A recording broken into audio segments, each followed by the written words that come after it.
அஸ்ஸலாமு அலைக்கும் வரஹ்மத்துல்லாஹி வபரகாத்துஹு. கண்ணியமும் பேரன்புமிக்க அல்லாஹ்வின் நல்லடியார்களே,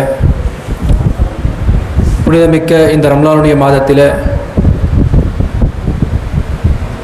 இரவு தொழுகை தொழுதுவிட்டு அல்லாஹ்வுடைய அருளை எதிர்பார்த்தவனமாக அமர்ந்துள்ள நம் மீதும் நம்மளும் மேலாக நேசிக்கக்கூடிய முஹம்மது நபி ஸல்லல்லாஹு அலைஹி வஸல்லம் அவர்கள் மீதும்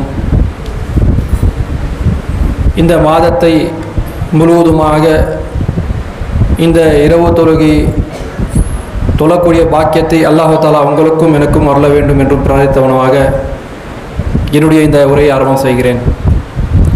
கண்ணியமிக்க அல்லாஹ்வின் நல்லடியார்களே, கடந்த நாட்களிலே அல்லாஹ்வுடைய தூதர் அவர்கள் இந்த சமுதாயத்திற்கு எச்சரித்த பல செய்திகளை நாம் அறிந்து வருகிறோம். அந்த எச்சரிக்கைகளினுடைய அடிப்படையில் இன்றைய நாளில் வட்டியை பற்றி அல்லாஹ்வுடைய தூதர் பல்வேறு இடங்களில் எச்சரித்ததை இன்றைக்கு பார்க்க இருக்கிறோம். வட்டி என்கிற இந்த சொல் என்பது நாம் வாழக்கூடிய இந்த காலகட்டத்தில் சர்வ சாதாரணமாக ஆகிவிட்டது. அன்றாடம் நம்முடைய வாழ்க்கையில் நாம் பயணிக்கக்கூடிய பொருளாதார ரீதியாக, வணிக ரீதியாக, நம்முடைய பயன்பாட்டில் கண்களை கவரக்கூடிய விதத்திலும் அந்த வட்டி என்கிற வாசகத்தை பார்க்கக்கூடிய இடங்களில் கலர்ஃபுல்லாக, கவர்ச்சியாக, வண்ணங்களில் நம்மளை ஈர்க்கக்கூடிய வகையில் இந்த வட்டி என்பது நம்மளோடு கலந்து பயணிக்கக்கூடிய சூழல் ஆகிவிட்டது. அல்லாஹ்வுடைய தூதரவர்கள் சொல்கிறார்கள், ஒரு காலம் வரும், அந்த காலத்தில் மனிதர்கள் சம்பாதிக்கக்கூடிய அந்த பொருளாதாரம் என்பது ஹலாலா ஹராமா என்று கூட அறிந்து கொள்ள முடியாது, அப்படிப்பட்ட ஒரு காலம் வரும் என்று அல்லாஹ்வுடைய தூதர் சொல்லியிருக்கிறார்கள். அப்படிப்பட்ட ஒரு சூழலில் தான் நாம் பயணம் செய்து கொண்டிருக்கிறோம்.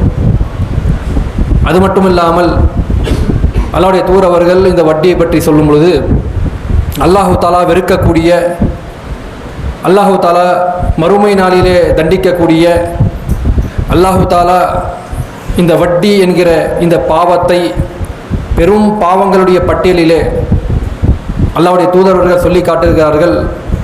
பெரும் பாவங்களுடைய ஒரு 7 பட்டியல் போட்டுவிட்டு முதலாவதாக அந்த பாவத்திலே இணை வைக்கக்கூடிய காரியத்தையும், அதற்கு பின் சூனியத்தையும், அதற்கு பின் இந்த வட்டியையும் அல்லாஹ்வுடைய தூதர் சொல்லி காட்டுகிறார்கள். பெரும் பாவம், நாம் நினைக்கிற மாதிரி ஒரு சாதாரண பாவம் என்று மட்டும் எண்ணி விடாதீர்கள் சகோதரர்களே. கடுமையான, மோசமான, பாரதூரமான பாவம் தான் இந்த வட்டி. அவ்வளோ மோசமான பாவம். இந்த வட்டியை பற்றி அல்லாஹ் தஆலா தன்னுடைய திருமறை குர்ஆனில் சொல்லி காட்டுவதை அல்லாஹ்வுடைய தூதர் சொல்லி காட்டுகிறார்கள். யா அய்யுல்லஸீன ஆமனு லா தகூலுர் ரிபா, நம்பிக்கை கொண்டோரே, பன்மடங்காக பெருகக்கூடிய இந்த வட்டியை நீங்கள் உண்ணாதீர்கள். அதஃபாவுன் முதாஃபா வத்தகுல்லாஹு லல்லக்கும் தத்தகூன், அல்லாஹ்வை அஞ்சிக் கொள்ளுங்கள், இதனால் நீங்கள் வெற்றி அடைவீர்கள்.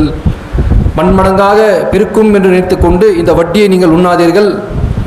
அப்படி உள்ளக்கூடிய மக்களை பார்த்து அல்லாஹ்வுடைய தூதர் அல்லாஹ் சொன்னதை திருமறை குர்ஆனில் சொல்லி காட்டுறாங்க, அல்லாஹ்வை நீங்கள் அஞ்சிக் கொள்ளுங்கள், இதனால் வெற்றி அடைவீர்கள். வட்டியின் பக்கம் நீங்கள் செல்லாமல் இருந்தால், வட்டியை நீங்கள் உண்ணாமல் இருந்தால் நீங்கள் வெற்றி அடைவீர்கள் மறுமை நாள் என்று அல்லாஹ் சொல்லக்கூடிய இந்த வசனத்தை மேற்கோள் காட்டுகிறார்கள். அதே போல அல்லாஹ்வுடைய தூதர் அவர்கள் கடுமையாக எச்சரிக்கிறார்கள், நம்பிக்கை கொண்ட மக்களே, அல்லாஹ்வுடைய அந்த சாபத்திற்கு நீங்கள் உள்ளாகி விடாதீர்கள். அல்லாஹ்வுடைய சாபம் என்பது சர்வசாதாரணமான சாபம் கிடையாது. மனிதர்கள் சொல்லக்கூடிய சாபமே மனிதர்கள் அதிர்ந்து விடுகிறார்கள். பேச்சு வாக்கிலே நீ நாசமா போ என்று சொன்னால் மனிதன் ஆடி போய் விடுகிறான். இன்னும் நீ நாசமா போ என்று சொல்லிவிட்டானே என்று மனிதர்கள் சொல்லக்கூடிய இந்த சாபத்தையே மனிதன் நடுங்கி விடுகிறான். அப்போ அல்லாஹ்வுடைய சாபம் என்பது இந்த விஷயத்திற்கு அல்லாஹ்வுடைய தூதர் சொல்லி காட்டுறாங்க. கால ரசூலுல்லாஹி ஸல்லல்லாஹு அலைஹி வஸல்லம் லான ஆகிலுர் ரிபா, இந்த வட்டி என்பது அல்லாஹ்வுடைய தூதர் அவர்கள் அல்லாஹ் தஆலா சபிக்கக்கூடிய பாவமாக சொன்னார்கள். அந்த வட்டியிலே வக்கீலு வ ஹதீபஹு வ ஷஹீஹதிஹி, யார் வட்டியிலே உண்ணக்கூடியவராக இருக்கிறாரோ, யார் வட்டியை வாங்கக்கூடியவராக இருக்கிறானோ, யார் வட்டியை எழுதக்கூடியவராக இருக்கிறானோ, அதற்கு சாட்சியாக யார் இருக்கிறாரோ, இந்த 4 பேரும் இந்த வட்டியில் சமமாக இருக்கிறார்கள். அல்லாஹ்வுடைய தூதர் சொல்லக்கூடிய செய்தி. அல்லாஹ்வுடைய சாபம் எதில் இருக்கிறதுன்னா, வட்டி வாங்கக்கூடியவர், வட்டியை கொடுக்கக்கூடியவர், அதற்கு சாட்சியாக நிற்கக்கூடியவர், அதை எழுதுபவர், இந்த 4 பேரும் அல்லாஹ்வுடைய சாபத்திற்கு உள்ளாகிறார்கள். அப்போ இந்த ஒரு காரியத்திலே நாம் ஈடுபட்டோமே என்றால் அல்லாஹ்வுடைய தூதருடைய எச்சரிக்கை கடுமையாக இருக்கிறது. வட்டி வாங்கும் பொழுது நம்முடைய மனசில் வரணும், வட்டியை கொடுக்கும் பொழுதோ அல்லது சாட்சியா நிற்கும் பொழுதோ அழுத்தம் திருத்தமாக அல்லாஹ்வுக்கு சொல்லக்கூடிய செய்தி, அல்லாஹ்வுடைய சாபம் உங்களுக்கு இருக்கிறது. அப்போ இந்த மாதிரியான ஒரு செயலில் நாம் இருந்தோம்னா இருக்கக்கூடிய மக்கள் அவர்கள் நிம்மதியாக வாழவே முடியாது. அல்லாஹ்வுடைய ஒரு சாபம் இருக்கக்கூடிய ஒரு செயலை நாம் செய்தோம்னா எப்படி நாம் அந்த நிம்மதியாக இருக்க முடியும்? நம்முடைய வாழ்க்கையில் இன்றைக்கு அன்றாடம் இந்த வட்டி போன்ற சமாச்சாரங்கள் கலந்து விட்டது. நாம் தொழும் பொழுது எப்படி தொழ வேண்டும், எப்படி விரலை இசைக்க வேண்டும், எப்படி நாம் எழ வேண்டும், உட்கார வேண்டும், எல்லாத்தையும் பார்த்து பார்த்து நாம் செய்கிறோம். நம்முடைய நோன்பு எப்படி வைக்க வேண்டும், என்ன வழிமுறை அல்லாஹ்வுடைய தூதர் எப்படி காண்பித்தார்கள், பார்த்து பார்த்து செய்கிறோம். ஒவ்வொரு வணக்கங்களும் பார்த்து பார்த்து செய்யக்கூடிய நாம் சில விஷயங்களில் மட்டும் அதை பார்க்காமல் கடந்து செல்லக்கூடிய சூழல் நம்முடைய வாழ்க்கையில் இருக்கிறது. மார்க்கம் என்று சொன்னாலே அனைத்து விஷயங்களும் அதற்கு உட்பட்டு தான் நாம் வாழ்கிறோமா என்று உரசி பார்க்க வேண்டும். அப்படிப்பட்ட ஒரு நிலை இல்லாமல் நமக்கு தேவையானதை மட்டும் எடுத்துக்கொண்டு தேவையில்லாத விட்டு விடுகிறோம். அல்லாஹ் தஆலா தன்னுடைய திருமறை குர்ஆன்ல பன்றி இறைச்சியை பற்றி சொல்லும் பொழுது அது ஹராம், சாப்பிடக்கூடாது என்று தடுக்கிறான். முஸ்லீமாக இருக்கக்கூடிய மக்கள் எந்த காரணத்தை கொண்டும் அதை தொடக்கூட மாட்டார்கள், அந்த வார்த்தை கூட சொல்ல தயங்குவார்கள் பன்றி என்பதை.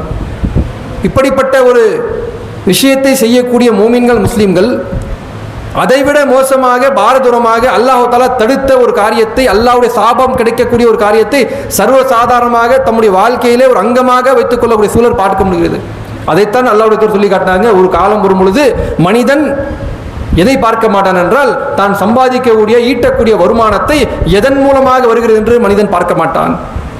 இது நமக்கு ஹராமா, கூடுமா கூடாதா என்கிற நிலையில் மனிதன் இருக்க மாட்டான். நான் நல்லா இருக்க வேண்டும், நான் நிறைவாக சம்பாதிக்க வேண்டும் என்று மனிதன் தள்ளக்கூடிய சூழல் ஏற்படுகிறது. ஏன் இதன் பக்கம் வட்டின் பக்கம் போகிற அன்றைக்கு மனிதன் ஏதாவது வாழவே முடியாத ஒரு சூழலா, அல்லது தன்னுடைய நிலை ரொம்ப மோசமாக ஆகிவிட்டது, எந்த விதத்திலும் என்னை காப்பாற்ற முடியாது என்கிற சூழலில் வாங்குகிறானா? உயிருக்கு ஆபத்தான அந்த மாதிரி நிலையில் வாங்குறானா? இல்லை. மற்றவர்களை பார்த்துவிட்டு மற்றவர்கள் எப்படி வாழுகிறார்கள், அவர்கள் வாழக்கூடிய வாழ்க்கை பார்த்துவிட்டு சொகுசாக வாழக்கூடிய வீடுகள், மாளிகைகள், சொகுசாக பயணம் செய்யக்கூடிய வாகனங்கள், சொகுசாக இருக்கக்கூடிய பல்வேறு விதமான கவர்ச்சிகரமான பொருட்கள், இதை பார்த்து அவர்கள் வாங்கிவிட்டார்கள், இதை நாமளும் வாங்க வேண்டும், இதை அவர்கள் செய்கிறார்கள் நாமும் செய்ய வேண்டும் என்கிற இந்த கோணத்தில் மனிதன் இன்றைக்கு தள்ளப்பட்டிருக்கிறான். அல்லாஹ்வுடைய சாபத்திற்கு அவன் உள்ளாகிறான். அல்லாஹ் தஆலா தன்னுடைய திருமறை குர்ஆனில் இந்த வட்டை பற்றி பேசும் பொழுது மற்ற பாவங்களை சொல்லும் பொழுதெல்லாம் இந்த மாதிரியான வார்த்தைகள் எல்லாம் சொல்லல. ரொம்ப மோசமாக மனிதன் என்பவன் இந்த பாவத்தில் மூழ்கிவிட்டால் எந்த நிலை வருவான்னு சொல்லி அல்லாஹ் தஆலா தொடர்ச்சியாக பட்டியல் போட்டு காட்டுகிறான். அல்லாஹ்வுடைய தூதரும் எச்சரிக்கை செய்கிறாங்க. இந்த வட்டி எனப்படக்கூடிய பாவத்தில் மனிதன் விழுந்து விட்டால் அவனுடைய நிலை மறுமை நிலை எப்படி இருக்கும் என்று சொல்லி காட்டும் பொழுது அல்லாஹ்வுடைய தூதர் அவர்கள் புகாரில் வரக்கூடிய செய்தி சொல்லி காட்டுகிறாங்க. வட்டியை பற்றி உங்களை நான் எச்சரிக்கிறேன். மஸ்ஜிது நபி பள்ளிவாசல் உட்கார்ந்திருக்கிறாங்க, சஹாபாக்கள் நிறைந்திருக்கிறாங்க. அந்த நேரத்தில் ஒரு செய்தி உங்களுக்கு சொல்லுகிறேன், அதில் நீங்கள் கவனமாக இருந்து கொள்ளுங்கள், உங்களை எச்சரிக்கிறேன். நீங்கள் யாராவது இரவு நேரத்தில் கனவு கண்டீங்களான்னு கேட்குறாங்க. கனவுகளை பற்றி அல்லாஹ்வுடைய விசாரிப்பாங்க, அந்த கனவுக்கு உண்டான விளக்கத்தை கொடுப்பாங்க. யாராவது ஒரு கனவை கண்டார்னா இரவு நேரத்தில் வந்து அல்லாஹ்வுடைய தூதரே இது போன்ற ஒரு கனவை கண்டேன், இதற்கு என்ன விளக்கம் என்று கேட்பாங்க. அந்த மாதிரி பள்ளிவாசலில் ஃபஜர் தொழுகைக்கு பின்னாடி உட்கார்ந்துருக்கிறாங்க அல்லாஹ்வுடைய தூதர். சஹாபாக்கள் இருக்கிறாங்க. அப்பொழுது கேட்கிறார்கள், யாராவது நீங்கள் கனவு கண்டீர்களா? அல்லாஹ்வுடைய தூதர் இல்லை, காணவில்லை, யாருமே கனவு பார்க்கல. இப்போ அல்லாஹ்வுடைய தூதர் சொல்கிறாங்க, நான் நேற்று இரவு கனவு கண்டேன். அந்த கனவிலே இரு மலக்குமார்கள் வந்து என்னை அழைத்து கொண்டு சென்றார்கள், புனிதமான ஒரு இடத்திற்கு அழைத்து சென்றார்கள். அந்த புனிதமிக்க இடங்கள்லாம் பார்த்து விட்டு கடந்து வரக்கூடிய ஒரு சமயத்தில் இரத்த ஆற்றை ஒன்று நான் கண்டேன். இரத்த ஆறு, இன்றைக்கு பார்க்கக்கூடிய ஆறு மாதிரி இல்லாமல் ரத்தம் போடக்கூடிய ஒரு ஆற்றை நான் கண்டேன். அந்த ஆற்றிலே ஒரு மனிதன் இருக்கிறான். அந்த மனிதன் அந்த இரத்த ஆற்றை விட்டு மேலே வரும்பொழுதெல்லாம் மேலே ஒரு மனிதன் இருக்கிறான். அவன் அந்த கல்லை கொண்டு அடிக்கிறான், அவனுடைய வாயிலே அந்த கல்லை போடுகிறான்.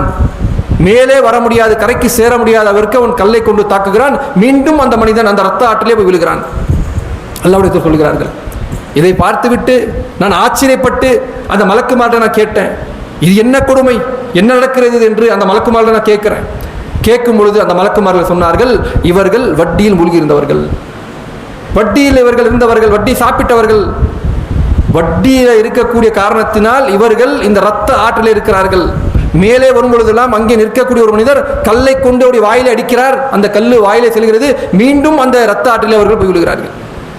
தண்ணிலே நம்மளால ரொம்ப நேரம் இருக்க முடியாது, குறிப்பிட்ட ஒரு நேரம் தான் தண்ணியில் இருக்க முடியும். ரத்தத்தை பார்த்தாலே மனிதன் மயங்கி விடுகிறான். ஒரு அடிப்பட்டதுன்னா ரத்தத்தை பார்த்து மயக்கம் போட்டு கீழே விழுறான். இன்னைக்கு ரத்த ஆற்றிலே நம்ம போய் இருக்கணும்னா அல்லாஹ்வுடைய தூதர் இது போன்ற ஒரு கனவை நான் கண்டேன், 2 மலக்குமார் அழைத்து கொண்டு சென்றார்கள். புனிதமிக்கவர்களை பார்த்துவிட்டு, இது போன்ற ஒரு காட்சியை நான் பார்த்தேன், உங்களுக்கு எச்சரிக்கை செய்கிறேன், வட்டியிலிருந்து நீங்கள் தற்காத்துக் கொள்ளுங்கள். மறுமையினால இப்படிப்பட்ட ஒரு மோசமான நிலையை கண்டிப்பாக அல்லாஹ் தஆலா ஏற்படுத்துவார் என்று வட்டியை பற்றி கடுமையாக எச்சரிக்கை செய்கிறார்கள். அல்லாஹ் தன்னுடைய திருமறையில் சொல்லி காட்டுறான், அல்லஸீன யഖூலுன ரிபா லா யഖூலுன இல்லா கமா யഖூமு அல்லஸீ யதஹப்தஹு அஷ்-ஷைத்தானு மினல் மாஸ். அல்லாஹ் சொல்லி காட்டுகிறான், வட்டியை உண்ணக்கூடியவர்கள் மறுமை நாளிலே ஷைத்தானை தீண்டியவரை போல் இருவார்கள், பைத்தியமாக இருவார்கள். மறுமை நாளில் அல்லாஹ் தஆலா நம்மளை எழுப்பும் பொழுது நம்முடைய நிலை எப்படி இருக்கணும்?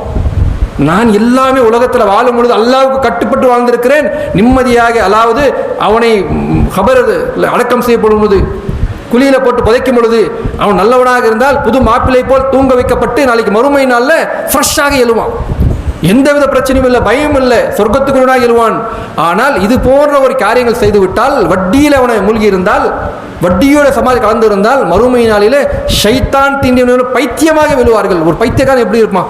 என்னன்னே புரியாது, என்னன்னா உலகத்தில் பண்ணிட்டேன், இது போன்ற ஒரு மோசமான ஒரு நிலையை நான் தள்ளப்பட்டிருக்கிறேனே, இந்த காரியத்தை செய்திருக்க கூடாது என்று ஷைத்தான் தீண்டின எப்படி இருப்பான்? அந்த மாதிரி பைத்தியக்காரனாக விழுவார்கள் என்று அல்லாஹ் குர்ஆன்ல சொல்லி காட்டுகிறான். இன்னும் திருமறை குர்ஆன்ல அல்லாஹ்வுடைய தூதர் வஹியாக நமக்கு சொல்கிறார்கள், இது போன்ற வார்த்தைகள் எதற்குமே அல்லாஹ் பயன்படுத்தவே இல்லை. அல்லாஹ் தஆலா பல்வேறு செய்திகளை சொல்றான், கடுமையாக எச்சரிக்கிறான். ஆனால் இது போன்ற ஒரு வசனத்தில் சொல்லக்கூடிய ஒரு வார்த்தை கடுமை என்பது எதற்குமே சொல்லலை. இந்த வட்டியை பற்றி வாங்கக்கூடாது, மிகப்பெரிய பாவம், பாவங்களே சிறு பாவம் கிடையாது, பெரிய பாவம். இந்த வட்டியை நீங்கள் வாங்கினால் நாளைக்கு மறுமையில் வட்டியை நீங்கள் கொடுத்தால் மறுமை நாளிலே அந்த ரத்த ஆற்றிலே நீங்கள் மூழ்கடிக்கப்படுவீர்கள். இது எல்லாமே தெரிந்தும் அறிந்தும் வட்டி வாங்குவர், கொடுப்பவர், சாட்சியாக இருப்பவர், எழுதுபவர் எல்லாமே பாவத்திலே சமம். எல்லாமே அறிந்திருந்தும் கூட இந்த பாவத்தை செய்யக்கூடிய மக்களை பார்த்து அல்லாஹ் தஆலா சொல்லக்கூடிய இந்த வார்த்தை ரொம்ப கடுமையாக இருக்கிறது. அல்லாஹ் தஆலா சூரா அல்-பக்ரால சொல்லி காட்டுறான். என்ன சொல்றான்? ஃபஇன் லம் தஃபலு பஸ்ஸனு பிஹர்பின் மினல்லாஹி வ ரசூலிஹி வ இன் துஃப்தும் ஃபலக்கும் ரூஹி வம்வாலிக்கும் லா ஸாலிமூன் வ ஸாலிமூன். அல்லாஹ் சொல்லி காட்டுகிறான், நீங்கள் அந்த வட்டியுடைய சமாச்சாரத்தில் நீங்கள் விடவில்லை என்றால், அதை விட்டு வரவில்லை என்றால், ஃபஇன் லம் தஃபலு ஃபஅஸ்னு பிஹர்பின் மினல்லாஹி வ ரசூலிஹி, அல்லாஹ்வுடைய தூதருடைய போர் செய்ய நீங்கள் தயாராகி விடுங்கள். எதற்குமே இப்படிப்பட்ட வார்த்தை அல்லாஹ் பயன்படுத்தவே இல்லை, எதற்குமே இந்த மாதிரி வார்த்தை அல்லாஹ் சொல்லவே இல்லை. அல்லாஹ்வுடைய தூதரோடு நீங்கள் போர் செய்வதற்கு தயாராகி விடுங்கள். எதற்கு? வட்டியில் நீங்கள் இருந்தால். எவ்வளோ பெரிய வாசகம்!